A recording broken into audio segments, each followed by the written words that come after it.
This happened last year in Virginia, and is also the reason I never backpack alone anymore. I was taking summer courses at the time, and we ended up with a 3-day weekend in June, so I thought it was a great time to go explore some of Virginian wilderness. I did a quick Google search and found a state park with a trail.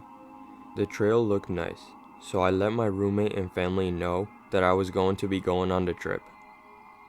When I got close to the park area, I saw a little outdoor shop where people hiking the Appalachian Trail stop. I went in to grab a map of the area just in case I got lost.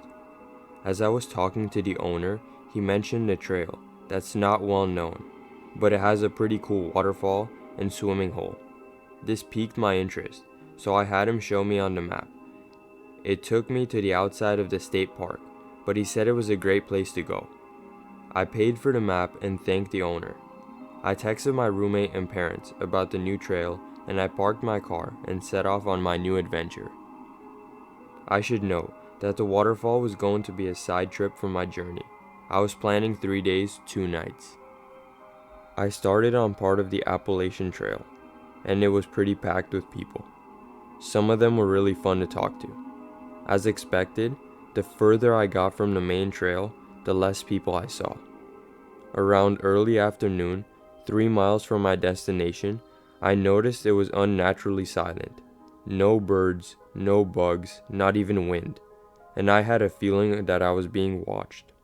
I shook it off as me overanalyzing the situation. I got to the waterfall, and it wasn't too spectacular, but it was cool to look at. Plus, it had a good size area to swim in, so naturally, I stripped down to my skivvies and took a dip. It was pretty refreshing. As I was getting my clothes back on, I started whistling to myself. It was Chill Bill because it was stuck in my head. That's when I heard something, whistle the same tune back. I thought it was a bird copying me, so I went back and forth with it, and it'll repeat whatever I whistled. I thought it was pretty neat. As I was setting up camp, I couldn't shake this feeling that I was being watched again. Like I'd get goosebumps and my hairs would stand up. As night fell, I built a small fire and lit my jet boil to make dinner.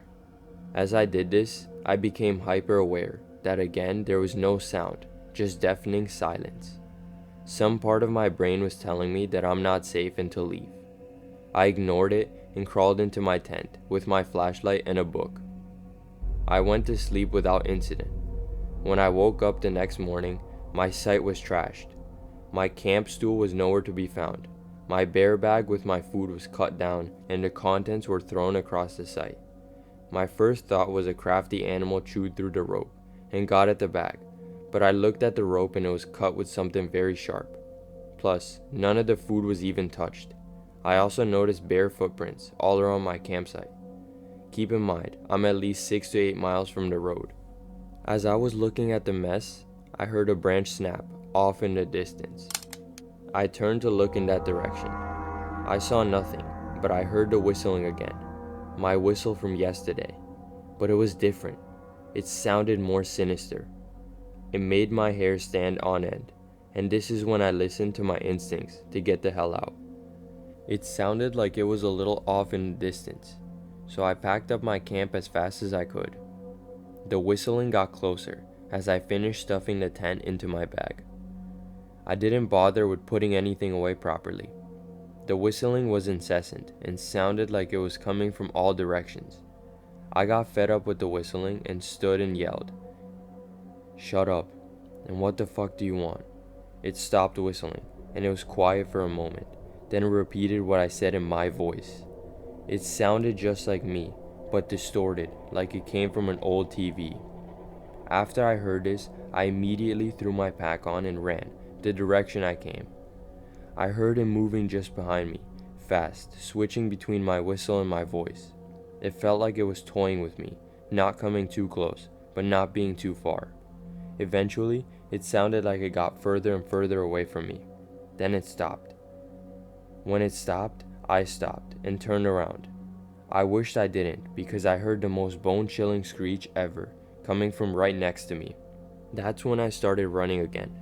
I did not dare to look back. I only ran.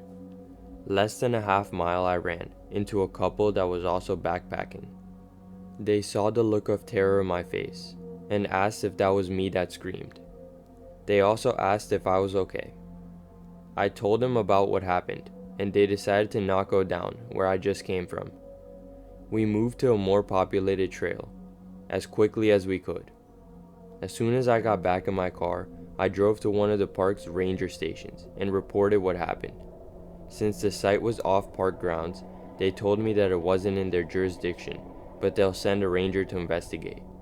The ranger station's parking lot run right up to the woods, and when I was getting into my Jeep, I heard the Chill Bill tune coming from the woods just in front of me. I never drove so fast in my life. When I told my roommate at home everything that happened in the woods, the first thing he said was, "Bro, I'm never going camping with you."